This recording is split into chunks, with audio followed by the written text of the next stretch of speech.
What's up, heroes? I'm the House Ninja, and welcome to episode 102 of the Producer Life podcast. This is part 2 of a special series that runs through December where I'm interviewing the 16 contestants for Emerald Summers Presents Bass Battleground, an online competition featuring 16 DJs going head-to-head on our Twitch channel every other week. This Sunday, June 26th at 5 p.m. Eastern, we have 2 new contestants for their first round. Apetonix, a bass producer and DJ from Atlanta who will be battling baconUcrazy, an Atlanta-based dubstep and EDM artist. Unfortunately, due to scheduling conflicts, I wasn't able to get Apetonix on the show this time, but I'll have links to all of his socials on the show notes page. Head over to producerlifepodcast.com and look for episode 102.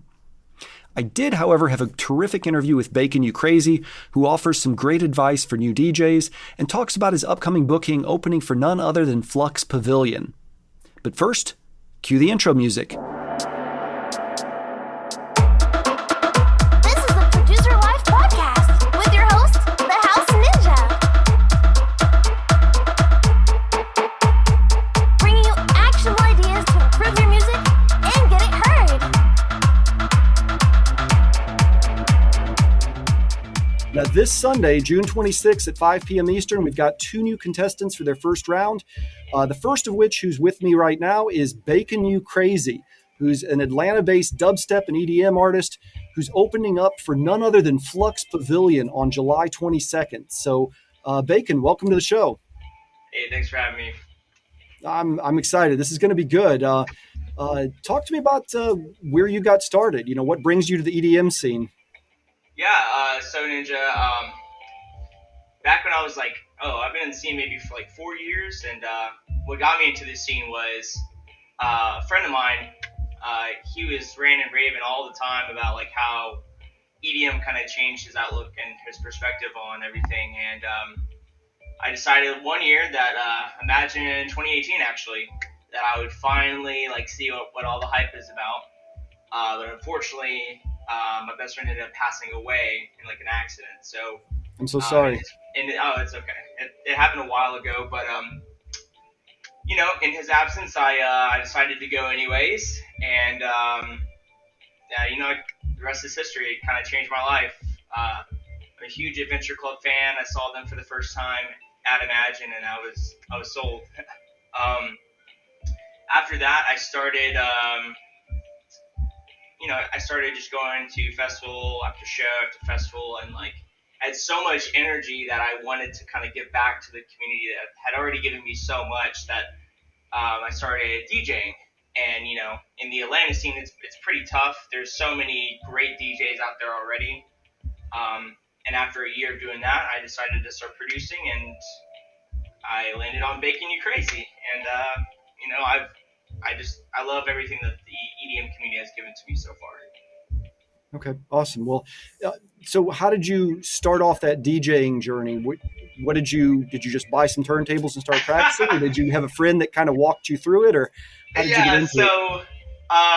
While I was in the EDM scene, I would there'd be 1 or 2 DJs that would kind of come over to a friend's place or whatnot, and they would spin for us, and being the EDM crazy guy that I was like, oh my God, it's a DJ, And every time they come over, I just kind of watch them and, ask them a few questions, just how everybody is. They're fascinated that there's a turntable. So, what was it, 2019?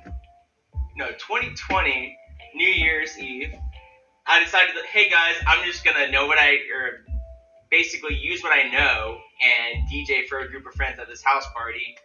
And man, I look back at that video, I had no idea what I was doing, but I felt like I did a good job. My friends said I did fine, but they're probably just being nice. But I don't know, ever since then, the energy and the hype that I was giving to people was, I fell in love with the scene all over again.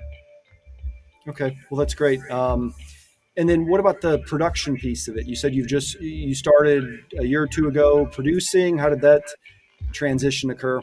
Yeah, so I haven't been producing that long. I have a couple songs out right now. I have to go back and kind of change the artist name because it's still under my old one, Zidane. But I have 2 songs out, Save Me and Chances. But I started producing about Oh gosh, today. Yeah, so actually 6 months ago today. And funny enough, I'd always had an interest in producing, but every time I opened up Ableton, I was like in shock and awe. I was like, man, there's so much going on. Like, how do I even begin to digest like what is in front of me? And I remember I tried to make a couple beats, and it just sounded like it did not sound good at all. It just sounded sounded like a video game. But then one of my who's now my really good friend, Oni1, he came over one day, sat down, and I was like, yo, bro, like, any chance you got some pointers? Like, I'm not trying to have a full session with you. And he showed me a few things, and literally that's all it took. I started going to work, and I was like obsessing over it. I remember I was up till like 2 or 3 a.m. just like playing around different sounds, and by that time the song that you're making, you've heard it like 100,000 times. So when it is finally released, you're like, God, it just sounds so bad. But then your friends are like, oh, it's so good. But like, you're already annoyed with it. You're just like, God, just get it away from me. I've heard it too much already. So that was a funny but interesting situation with when you're creating music. Yeah. Only one. I met him recently in Orlando. Now, you're out of Atlanta, right? Yep. Oni1 actually is also out of Atlanta. Oh, is he? All right. I guess he happened to be in Orlando at the same time we were, because we were down there scouting out Bass Night Orlando and some other event venues with Alaniel and T Spackle and several of the other Atlanta DJs. So yeah. Anyway, seemed like a nice guy. Oh, he literally, okay, guys, if you ever meet Oni1, he may be all about, demons and tear out dubstep, but behind the mask, he's a teddy bear. So I hope I don't get in trouble putting him on blast like that and revealing his true nature. But yeah, you're gonna spoil his rep. Yeah, yeah. All right, just cut. We can just edit that part out. We're good. So you mentioned a minute ago, you're opening for Flux Pavilion, but you're doing it under your old DJ name. So why are you changing DJ names and sort of? I'm also really curious, how did you get that opening spot for Flux Pavilion? That's fantastic, by the way. Congratulations. Oh, yeah, thank you. I appreciate that. Yeah, so when I started producing, I wanted to go under the alias Zidane, which the name originates from. I mean, for those of you that know, Final Fantasy IX, my favorite character that I ever played was, his name is Zidane, but he was spelled a little bit differently. I just thought it'd be cool to have like a one-word alias. And as I realized that time went on, when I explained to people like, hey, my name's Zidane, they would get the spelling wrong, or it's not very memorable. So, I used to DJ under baconUcrazy, and so, I did like a poll on my Instagram to some of my fans and my friends. I was like, hey guys, how would you feel if I went back to baconUcrazy and stayed here permanently? And I had an overwhelming number of people saying, yes, we love it, bring it back. And so I went back to baconUcrazy. Now, fast forward to the Flux show. The promoter, Frank, who's fantastic promoter. He's recently taken over the promotions for Believe Music Hall. He still had my old information, so he put on Zidane as the opener for opening the night, and we just kind of came to an agreement that the first 30 minutes of the set would be a Zidane set, and then once 10:30 hits, the baconUcrazy visuals will come on, and that's when you guys will see what I've been working on for the past couple months. Interesting. So are you, aside from changing the visuals, obviously the style of music is going to differ. Describe for the listeners sort of the difference between Zidane and baconUcrazy. What's the difference in the style and the branding? Yeah, so Zidane was more of, I would say he's more of like a melodic dubstep, almost like future bass, like really inspired by like old school Adventure Club, like really really slow Arm and Hammer. And towards the end of that alias, I wanted to get heavier, so I dabbled in tear out dubstep a little bit. But baconUcrazy is going to be more focusing on my roots, like what originally got me into the music, like what made me fall in love with EDM, and that is bringing back the music that like takes your breath away. Like it's not a specific genre. Like I feel like a lot of dubstep artists are like tear out heavy dubstep, like bang bang bang, or like rhythm, and it's just I want to go back to what like when you go to a festival, that feeling when like a bass drops, you like, oh my god, like it just hits perfectly. Everything just seems like it's as it should be. Like everything's just perfect, and that's what baconUcrazy is all about.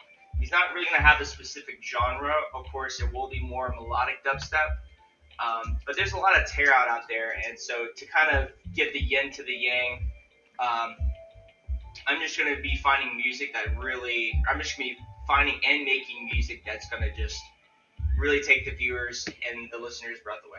That's my main focus. So melodic dubstep, a little bit of tear out, not too much, but most likely it's gonna cater to melodic dubstep.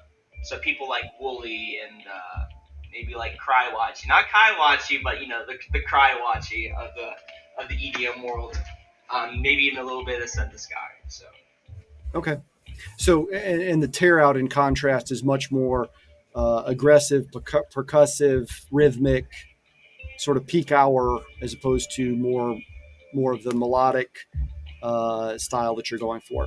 Right. See, my favorite type of music is that first drop is very melodic. You're like, oh, this is very nice. Like like you're hugging your best friend, and then like you hear that second drop coming up, and all of a sudden the tone changes, and it's like it's a little bit heavier, and all of a sudden the beat drops, and it's just like this big room dubstep, and you're like jamming out with your friends, like you're happy to be alive, like it's a heavier undertone so that you can throw down with your best friends while also saying like, man, I'm so glad to be here with you, bro. Like like the I love yous, and like the stuff that makes us fall in love with EDM.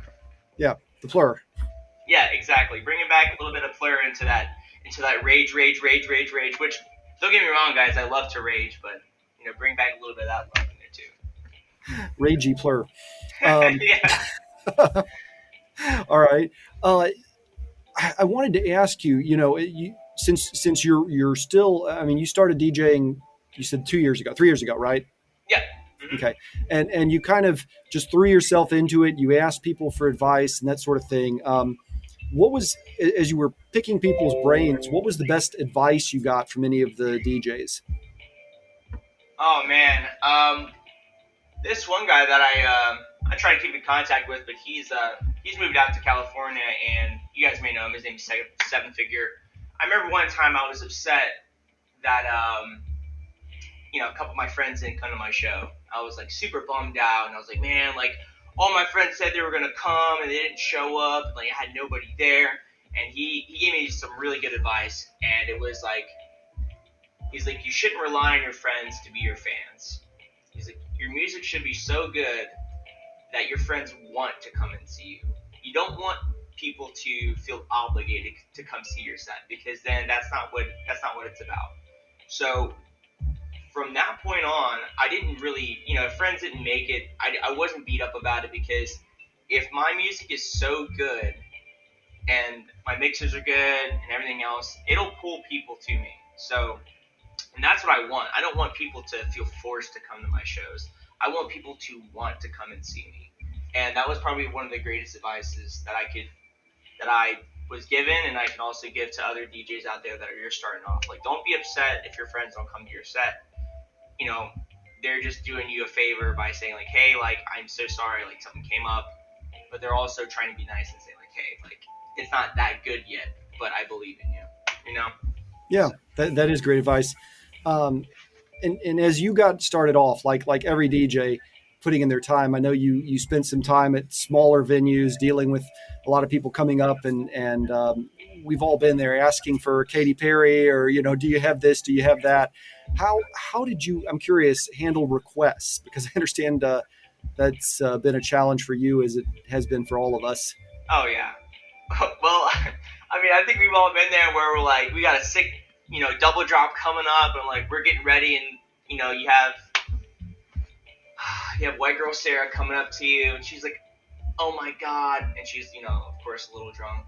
"Do you have this song? Like, let me just put it in real quick." And you're like, "Listen, you just made me miss the drop. I'm so sorry. Like, I don't have it for you. And then you have to explain it to them a few more times because they're not comprehending what's happening. They think that, like, you're just on Spotify or SoundCloud, I guess, and they're just like hitting the play button. But oh man, I had this one guy even ask me, like, "Hey man, do you have I forget what the genre was called. It was almost like a reggaeton type of vibe." And by the way, disclaimer, I have playlists now for each and every occasion. So if you want some Katy Perry, I unfortunately have some Katy Perry somewhere. But is it the dubstep remix of Katy Perry? Oh yeah, I mean, yeah, it's you gotta sprinkle a little bit of that in there. But like, you gotta get and that also like comes into the whole thing. Like, what I found out was, yes, you may have a set that you really want to play, but at the end of the day, you're getting paid to pay for the club. You're getting paid to play. There we go, for the crowd, right? So whatever brings people, whatever keeps the people there, guys. Like, that's another piece of advice.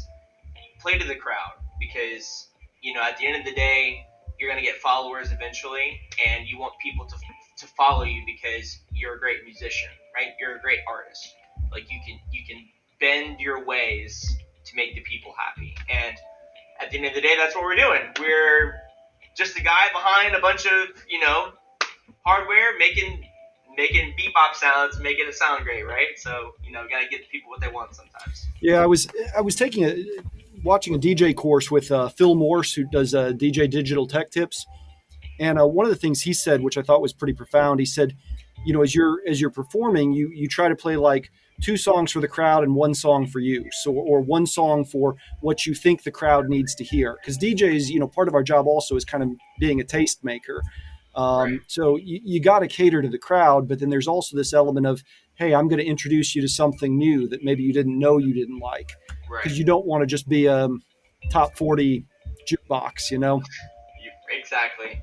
That's actually a good point on that. I find more joy in going into SoundCloud, and you guys need to do this too, is like going into SoundCloud and like getting deep, and like people talk about like going on like weird like YouTube things, so they search one thing and they all of a sudden they're ended up watching cat videos. I'll go on like SoundCloud binges when I'm trying to find like a really quality mix, and I'll end up in some of the like maybe 1,000 likes, but some of these guys are really undervalued and they got some really good music, and that's where like I'll go and play like you said, Ninja, I'll play like 2 songs that people really know, and then I'll slide that song that nobody really knows, and like they'll come behind the deck like, "What was that? Like, oh my God, like that was so nice." I'm like, no, you can't see it, because then they'll start playing it, and then but man, I love doing that, just getting caught up in like the underground of SoundCloud. That's my favorite thing to do. Yep. So what have you got as the baconUcrazy brand? What have you got in the works musically? Are you working on an EP, an album, some individual tracks? Yeah, so I have a few tracks that I'm trying to get completed before Flux. Don't think it's going to happen, except for maybe one, which working on the name right now, but I mean, it's subject to change, but the EP is probably going to be called Hamlet. Hamlet. Oh, yeah, all right. Kind of, throw some little bit of that bacon and like a little bit of that breakfast lingo in there. I have a few mixes out, which you guys have already probably seen, like the Breakfast Club volumes. But I mean, it's just, that's another reason why baconUcrazy was chosen, was because the name itself just has so many fun puns, and like I literally, my visual guy is working on something right now where it's like, it's a piece of bacon cooking.